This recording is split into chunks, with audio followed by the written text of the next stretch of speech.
Hey everyone, I'm Nic Sensei and welcome to another English instructional video. Today we are looking at writing simpler and avoiding some long, convoluted, complicated phrases in your sentences. Well, let's get started. This lecture will be split into two parts. In the first part, we're going to look at identifying the important information in your sentences and choosing what to include in your sentences. In the second one, we're going to look at a common point with Japanese learners where they include too many nouns together without any separating information. In both parts, we're going to give you some tips on how to improve your writing. So let's get started with part one. Here we are in part one. In this section, you'll learn how to decide the important information in your sentences and how to emphasize and decide what you really want to show in your sentence. Let's get started. This may look simple, but we're going to start on ground zero. We're going to start at the very bottom. Look at this basic English sentence. You'll see it's highlighted. The girl ate a cake. I'm sure you've seen this kind of subject, verb, object structure. We call it SVO, and sometimes subject, verb, complement. So keep this basic structure in mind when we look at the next more complicated sentences. Think about what your subject is and what you're trying to describe about your subject. Is it additional information? Or is it the main focus of the subject? Let's get started with an example. So my first tip is helping you tell the difference between the important information in your sentence and the details or the extra information in your sentence. So look at this example. There was much discussion by attendees about marketing strategy and business development and expansion in the meeting. So there are 2 points or 2 pieces of information in this long sentence. The first point is there were lots of things discussed in the meeting. They talked about marketing strategy, business development, and business expansion. So the second point here is the specific things they talked about. So the first point is basically the meeting was busy. The second point describes what was talked about, why the meeting was busy. So let's look at a few ways to make this sentence simpler based on the important points and the extra details of the sentence. So we have our example again. There was much discussion by attendees about marketing strategy and business development and expansion in the meeting. So remember, we had the first point. It was a busy meeting. That is the main focus of this sentence. The additional things that what was talked about are details. The important part of this sentence is it was a busy meeting. So here are 3 ways you can make this sentence better in your writing. The first example is splitting them apart into separate sentences. There was much discussion in the meeting. This primarily involved marketing strategy, business development, and expansion. That's a perfect example. If you want to give additional information within the sentence, a great way to do it is with the relative pronoun which after a comma. Start with the same sentence. There was much discussion in the meeting, which was about marketing strategy, business development, and expansion. Also a perfect sentence, and using that which was with a comma separates it and shows the reader what's important and what's additional. Again, the last example, notice how we start with there was much discussion in the meeting. Just like that simple sentence, the girl ate a cake. The most important part is in the beginning. So the most important part of the sentence is there was much discussion in the meeting. And then later on, the object, the last part of the sentence, it describes what the discussion was about. It was about marketing strategy, business development, and expansion. So remember, try and put your important information first, and then try one of three ways. Either make a new sentence with your details, make a separate clause using a relative pronoun such as which, or use it later in a list using a preposition like about. Now let's go on about more telling the difference between the details and the main point of your sentence. So once more, we have a quite long example sentence. It's not incorrect. You can see it with the triangle, but we can improve it. Here's the sentence. The girl's inability to be on time and finish her work by the deadlines caused her to be dismissed. So here we have 2 points. There's 2 pieces of information presented here. First, the girl's inability to be on time. And the second point is the girl's inability to finish work by the deadline. Are these important though? No, these are not the most important points. The most important point is shown in the subject, verb, object point. So here, the subject is the girl, and it's her inability to be on time and finish her work. But the most important point is her being dismissed. Those are supporting details about why she was dismissed. So let's look at some ways to improve this. So we have the sentence, the girl's inability to be on time and finish her work by the deadlines caused her to be dismissed. So remember, in the previous example, there are a few ways to make your writing simpler. In this case, I suggest writing in separate sentences, because this point about being dismissed needs to be focused on. So start your sentence.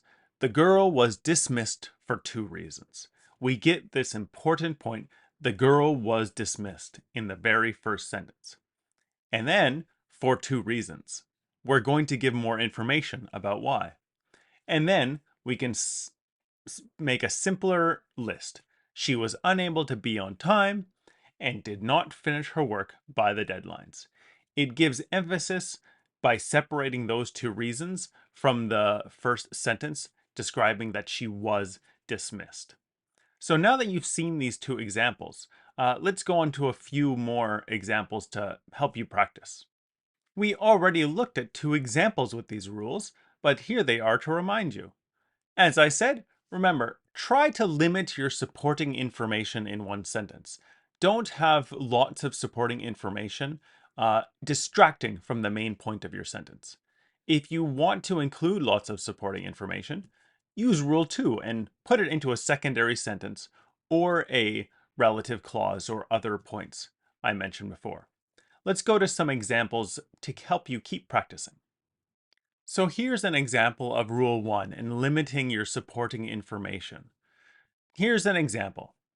The house with 7 bedrooms and a swimming pool out the front was sold on Friday. Notice there are 2 points of supporting information here. The main clause, or the main sentence is, the house was sold on Friday, but we give 2 additional points about the house. It has 7 bedrooms, and it has a swimming pool out front. So what can we do to make this simpler? Remember, we can follow Rule 1 and Rule 2, so let's look at some simpler phrases. Here, why don't we try writing a sentence like this? The house with 7 bedrooms was sold on Friday. This is up to you, the writer. Is the swimming pool out the front really necessary? Do we have to put it in the sentence? Or why don't we just put one of those points in? Like, the house with a swimming pool out the front was sold on Friday. Both of these sentences are fine, and they're simpler for the reader. We're not taking away the supporting information. We're just putting it in a different location that makes it more natural. So let's look at a few more examples to really show you how this works. Here we have another long sentence. Let's try and make it simpler. The restaurant with a special 4-course French meal and candlelit terrace seating is closed on Sunday. Well, this sounds like a lovely restaurant, and we have lots of supporting information, but do we really need it all? That's your choice as the writer. And think about what the information you want to give to your reader is. Try writing one of these single sentences instead. For example, the restaurant with candlelit terrace seating is closed on Sundays, or the restaurant with a special 4-course French meal is closed on Sundays. Again, you're going to use the information later. You're still going to include the supporting information, just not all in the same sentence. Try and have a focus here. The restaurant is closed on Sundays, and then make descriptions of the restaurants later. Let's use Rule 2 to show you how to do it. Rule 2 was splitting that supporting information into secondary sentences. Again, the supporting information about the example we're looking at now with the restaurant is the restaurant has a special 4-course French meal and it has the nice seating. So why don't we split those 2 points into a separate sentence? The restaurant has a special 4-course French meal and candlelit terrace seating. It's closed on Sundays. That's fine, but remember the structure. The most important point comes first. So if you want to emphasize those points about the restaurant, write it first. This sentence shows that, this passage, there are 2 sentences. This passage, there's less emphasis on the final sentence. It's closed on Sundays. Compare that with the next example. The restaurant is closed on Sundays. We get that right in the beginning. That's the most important point. Sorry, the restaurant is closed on Sundays. Oh, and that restaurant, even though it's closed, it has a special 4-course French meal and the lovely candlelit terrace seating. It depends on what you want to emphasize. That's your job as the writer. What are you trying to show to the reader, and how do you want to show it? Just try and not overwhelm your reader with supporting information. Let's go on to another example to help. Ready for more practice? Look at this long sentence. You can even see the words highlighted, showing that it's pretty long. Practicing fundamental driving skills and then passing a written and practical test is necessary to get a driver's license. Did you notice the hint there? There are too many ands here. And notice that this information is written in the beginning. We are emphasizing all these different points using and. That's a bit confusing for the reader. So we're going to look at this later. But here's a great tip, a skill for making your writing simpler. Notice the last part is necessary to get a driver's license. A great English structure is using this to do, the infinitive, at the beginning. You're saying, in order to do something, do this. So put that infinitive at the beginning. For example, to get a driver's license, right? That's your most important point of the sentence. This sentence is about getting a driver's license. So start with that. To get a driver's license, you must practice fundamental driving skills and pass a written and practical test. But you don't have to write it that way. You can still use necessary, but try using this structure. It is necessary to practice fundamental driving skills to get a driver's license. Then add more supporting information in a different sentence. The first example was Rule 1, showing where you want to put your supporting information. The second example is Rule 2. Put a bit of supporting information in a separate sentence. Start off with, it is necessary to practice fundamental driving skills to get a driver's license. And then talk about the tests. You also need to pass a written and practical test. I know this is very tricky, so we're going to look at lots of examples throughout the lecture. Let's look at one more next. Here's an example of one of my favorite artists of all time. Let's read it together. A 75-year-old singer-songwriter from America called Bob Dylan won the Nobel Prize for Literature in 2016. Wow, that's a lot of information about this person. We have they're 75 years old, they're a singer-songwriter, they're from America, and their name. So why don't we try splitting up this sentence into two sentences? Why not? Especially leading with all that information about Bob Dylan to begin with. When here, I think the most important part is he won the Nobel Prize. So why don't we write two sentences? Bob Dylan is a 75-year-old singer-songwriter from America. Bob Dylan won the Nobel Prize for Literature in 2016. Those are two simple ways to say it that are better than the original example. But let's try using some more complicated phrasings. Let's look at it next. Okay, you know how to write those simple sentences before. So I'm going to tell you a few ways to make this long, convoluted sentence more natural, but still in one sentence. So the first example. Try using and, just to separate them. Instead of using all the adjectives before Bob Dylan, use two separate sentences, or clauses in this case. Bob Dylan is a 75-year-old singer-songwriter from America. That gets all the supporting information out of the way, describing Bob Dylan. Then use and describe something special about him. He won the Nobel Prize for Literature in 2016. It's not a complicated sentence, but it doesn't need to be. It's more natural than the original, saying a 75-year-old singer-songwriter from America called Bob Dylan. Give the supporting information first, and then tell us what Bob Dylan did. Here's the next one, and it's using that relative pronoun I talked about before. Since Bob Dylan is a person, we use who.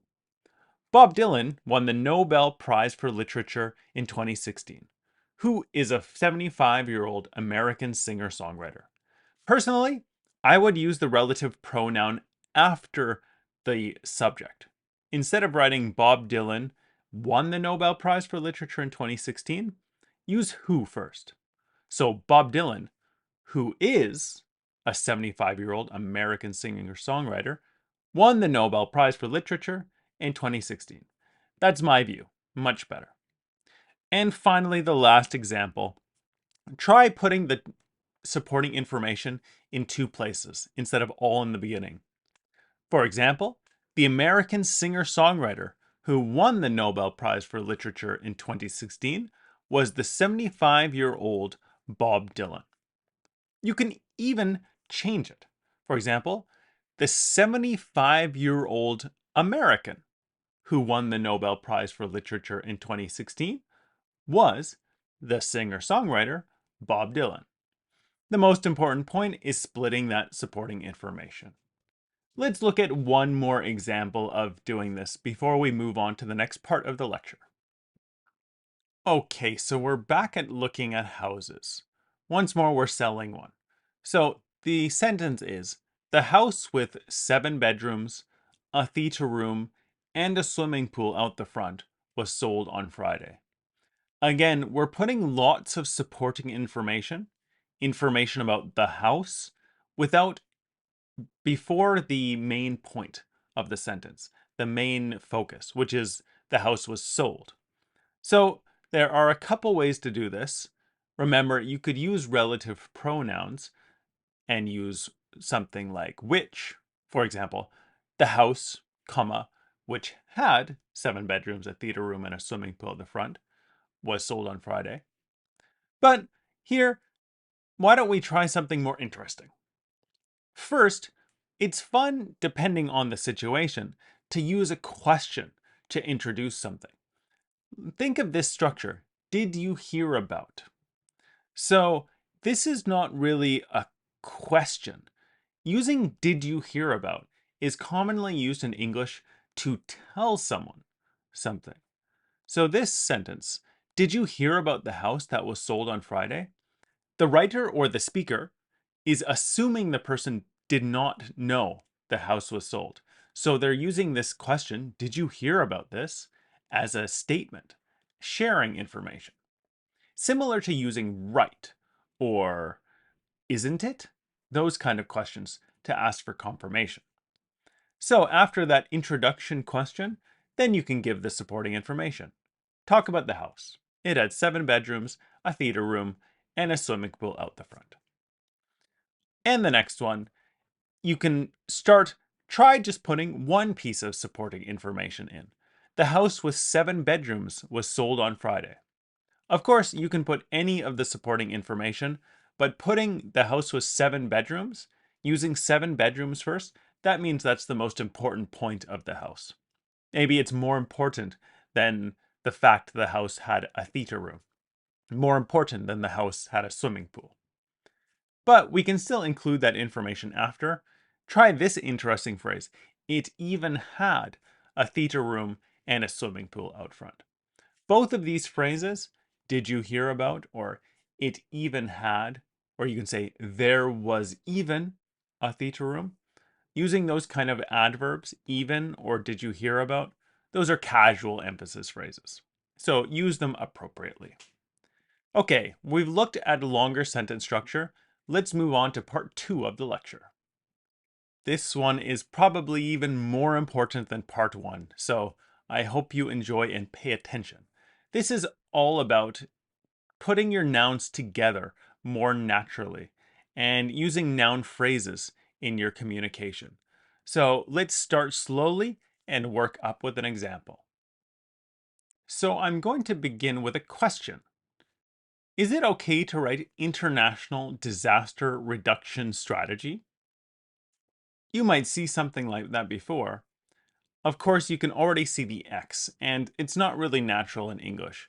It's not a grammar rule, but certainly for native speakers, we kind of have this unspoken rule, of kind of a guide, that using more than 4 nouns together sounds a bit strange. So those next 2 examples, spousal tax reduction, that's no problem. It's only 3 nouns. You can definitely write tax reduction for spouses. But the first example, that international disaster reduction strategy, it's a mouthful. So try using the preposition for. International strategy, for. Why do we have the international strategy? Well, the international strategy is for disaster reduction. So there's actually 3 of these rules I'm going to teach you, so let's look at them.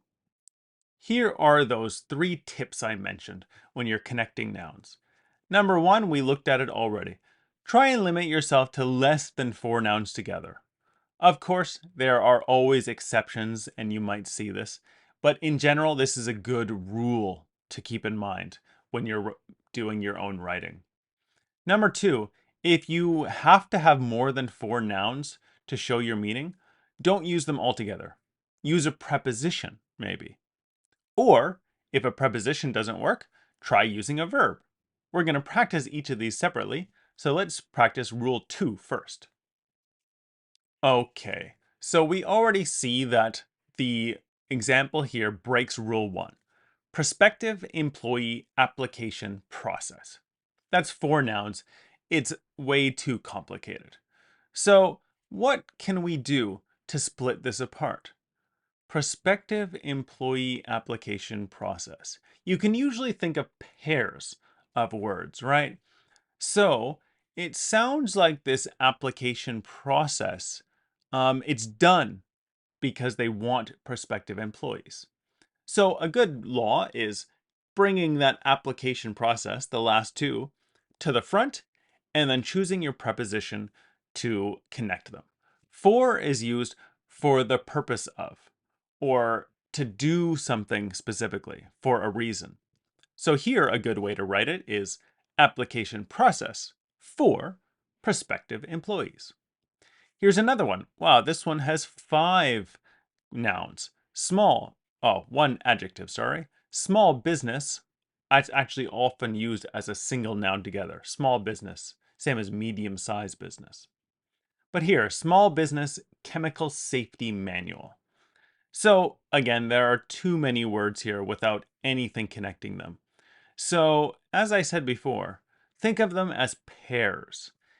In the end, it sounds like chemical safety manual is one thing. And what's the point of the chemical safety manual? Oh, it helps small businesses.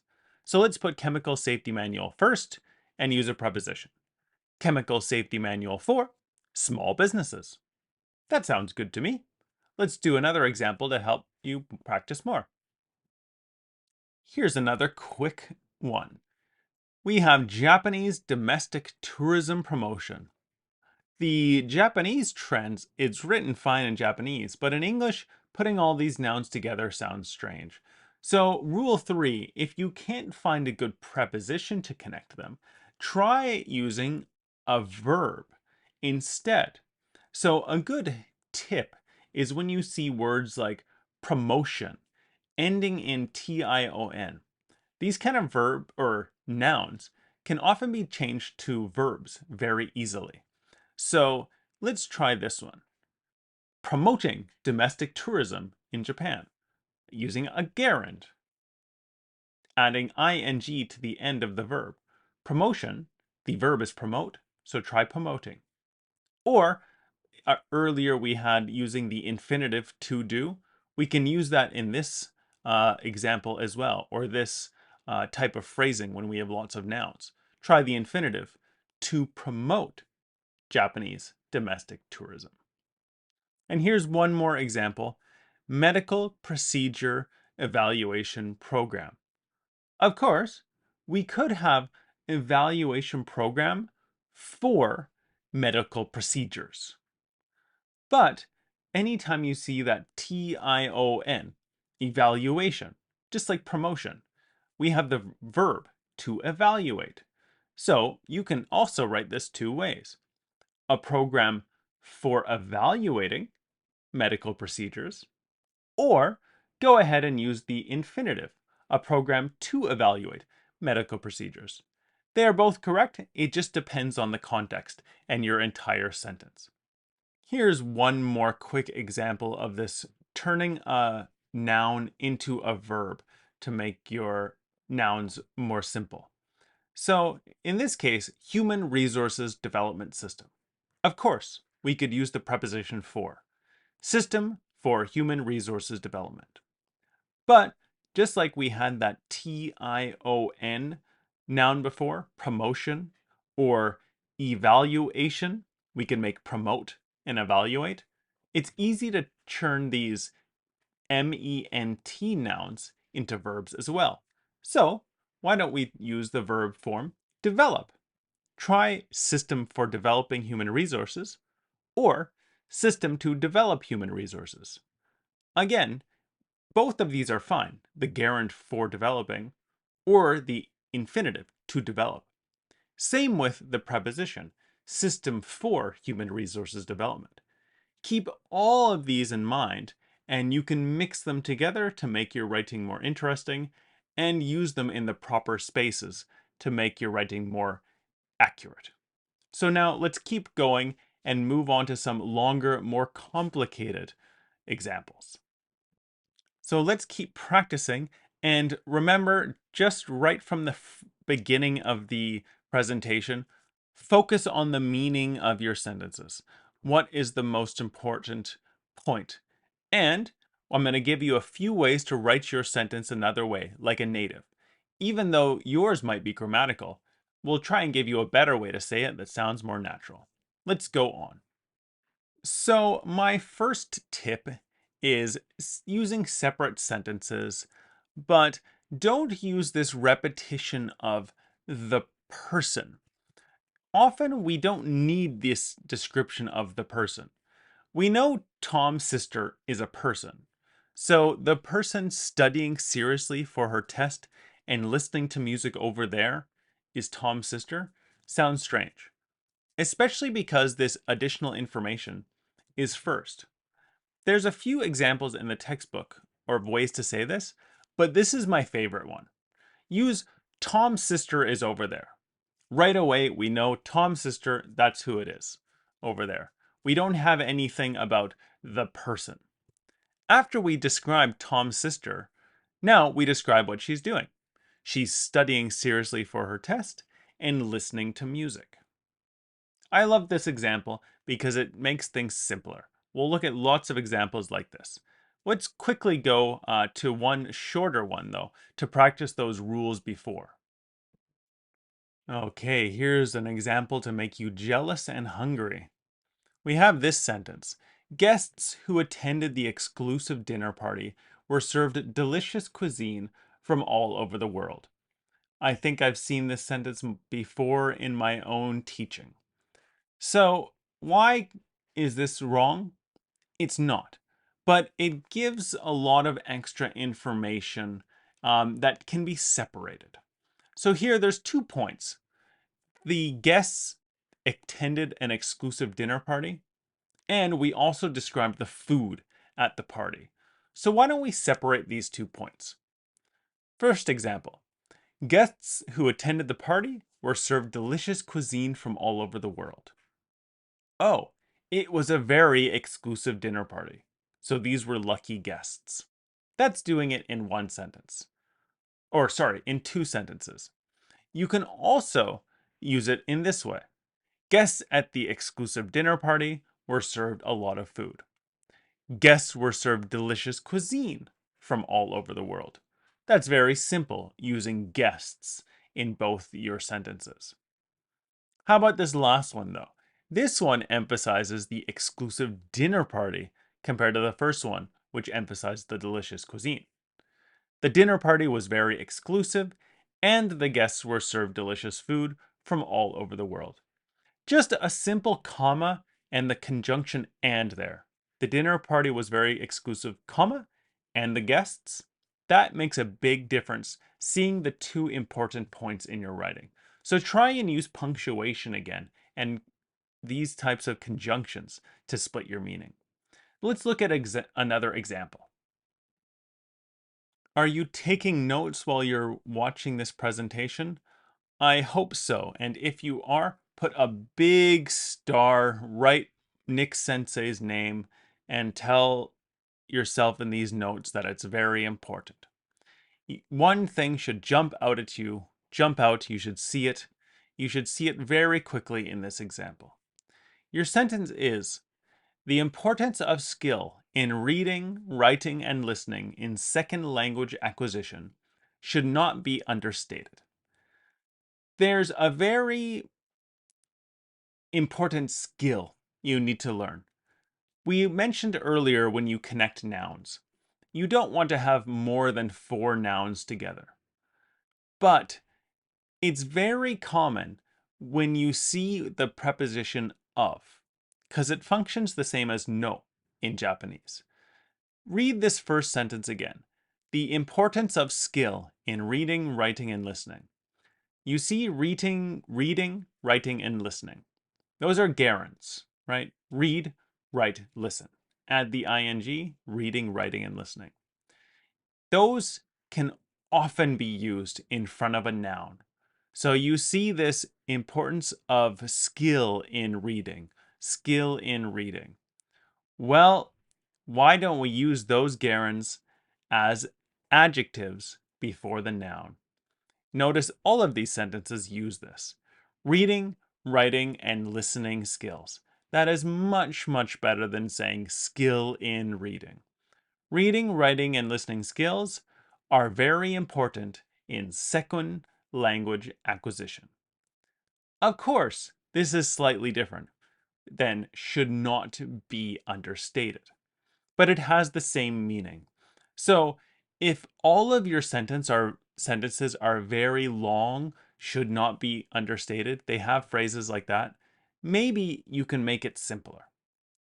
Or use a different sentence. The next example. Reading, writing, and listening skills are very important in second language acquisition. Then for emphasis, to give it some punch, as we say, use another sentence. These should not be understated. Or you can also say, they should not be understated. These skills. And the last one, slightly less emphasized than the one above it. Reading, writing, and listening skills are very important in second language acquisition, and these should not be understated. Both of these last 2 sentences are good, using these should not be understated as its own sentence, or using it after the conjunction and. What's the difference? the separate sentence is more emphasized. It makes the reader read the first sentence until language acquisition, stop, think about it, and then approach the next sentence with a fresh mind. So it really, really sticks with them. In the last one, using and, they come together, so there's less emphasis. They're both perfect. Okay, are you ready for your last example? Put all these rules and tips together before you start. Here it is, the last example. That company prides itself on its worker safety protection development program. When you read that right away, your brain should give you a warning. Wait, what's wrong? What's wrong? Look at all those nouns. Worker, safety, protection, development, program. Wow, there's 5 of them. 5 of them. Not only are there lots of nouns, but look at the kinds of nouns. We have protection, one of those T-I-O-N nouns, and we have development, one of those M-E-N-T nouns. Remember, both of those are easily changed into verbs. But first, let's do the first example. Remember that rule 2. If you have lots of nouns together, try using a preposition. So, that company prides itself on its development program. Remember, we have those pairs of nouns. So it seems like development program at the end is one phrase. So try moving that first. When you have these long nouns together, put that one first. So that company prides itself on its development program. What is the program for? What is the purpose? Well, it's for worker safety protection. Perfect. What's another way? Well, we talked about it, using those nouns into verbs. Why don't we try using development? Why don't we try using the verb form of that? So, that company prides itself on its program. What is the program for? Well, it's for developing worker safety program. Worker safety protection, pardon me. And the last one, I'm going to give you 2 points. We talked about it earlier when we described omitting information that isn't necessary. So we can also move that developing point, right? This is how you can choose between the infinitive and the gerund. You can also put it in different places.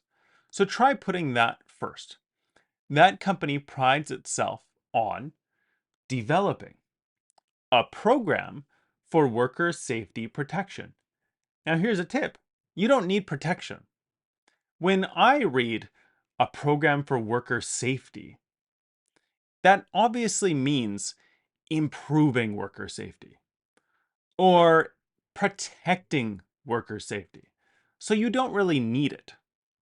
They're probably not developing a program for worker safety reduction, for example. They don't want to make workers less safe.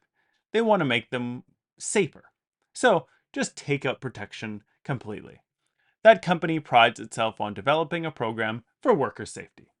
Of course, the program for worker safety is promoting worker safety, improving it. We don't need to emphasize it's for the protection. We know it is. Okay, I hope you enjoyed it. Let's summarize in the next slide. Hey, you made it. Thanks so much for watching this presentation on writing simpler with nouns and noun phrases. I'm your host, Nic Sensei. Let's quickly summarize what we've learned today before you go out and make your own more natural, simpler sentences. So the most important part we looked at was deciding your important information and your supporting details. Remember, you're the writer, you're the communicator, the speaker. So you decide what's important and what is supporting details. And once you decide what is important, try and put that point first. And really think if the supporting information is necessary.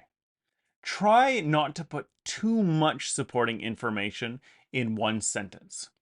Try and get the main point out first, and if you need to give supporting information, include it with words like the relative pronoun who or which, or number 3, just start a completely new sentence. Say the important thing about it, and then give more supporting information about it. Remember that point about the house being sold. There's a lot of things about the house, but you don't need to talk about it all at once. Just give one of the most important points of the house. The house with a swimming pool. Sold last Friday. If you want to give more information about the house, use a new sentence. That house had a great pool and a lovely balcony and a nice garden. It was the same as the restaurant example. Of course, the restaurant has many features, but if the most important point of your sentence is trying to communicate the restaurant was closed, you don't need to overwhelm your reader and give them all this nice information about the restaurant, and then at the end, say that the restaurant is closed. Remember the very first example. The girl ate a cake. That's what you should be aiming for. Those simple, punchy sentences that give you your reader the meaning, and then give the extra information later, right? The restaurant is closed on Fridays. Oh, it has a lovely candlelit terrace, and it serves beautiful Canadian cuisine. But the most important point is it's closed. And then in part 2, we talked about using nouns. So the most important point, try not to use 4 nouns or more together. It sounds too complicated. Remember, you can do it 2 ways. If you want to put these 4 nouns together to show meaning, try using a preposition. Usually, you can move 2 nouns from the front or from the back to the front and then connect them with a preposition.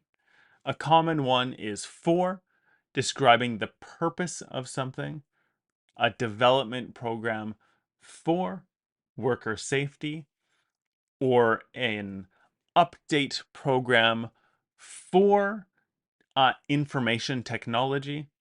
Examples like that, using a preposition. Or if you have a noun like promotion, ending in ION, MENT, like development, or TION, like evaluation. Those are great nouns to turn into verbs. That example with medical procedure, evaluation, program. Well, the program is for evaluating medical procedures, right? Or it's a program to evaluate medical procedures. So try turning one of those nouns into a verb if you can. If you can't, then you can always use a preposition. A program for, an evaluation program for medical procedures. There are lots of tools you can use. Just keep them in mind when you're writing and use the best one for the situation. Okay, that's all for this time. Thank you so much again for listening. I'm Nic Sensei. See you soon on Fruitful English. Bye for now.